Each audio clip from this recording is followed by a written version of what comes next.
आणि आता वळूया राजकीय बातमीकडे। एआयडीएमके भाजप सोबत जाऊ कसं शकतं, ते दहशतवादी आहेत। मल्लिकार्जुन खरगेंची पंतप्रधान मोदींवर टीका। खरगेंकडून मोदींचा दहशतवादी असा उल्लेख। चेन्नईतल्या प्रचार सभेमध्ये खरगेंनी हे वादग्रस्त वक्तव्य केलं।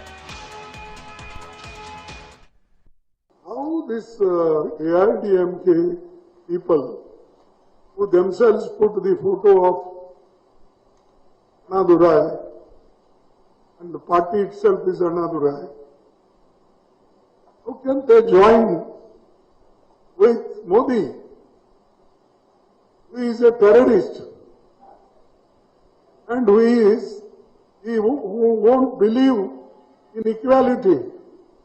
His party won't believe in equality and justice. दरम्यान मल्लिकार्जुन खरगेंना भाजपा प्रदेशाध्यक्ष रवींद्र चव्हाण यांनी ट्विट करत प्रत्युत्तर दिलंय। पाहूया। रवींद्र चव्हाण म्हणतात, कावीळ झालेल्यांना सगळंच जगच पिवळं दिसतं। ज्यांच्या राजवटीत दहशतवाद्यांना रान मोकळं मिळालं होतं, त्यांना आता दहशतवाद मुक्त नव्या भारतातही सगळे दहशतवादीच दिसतात।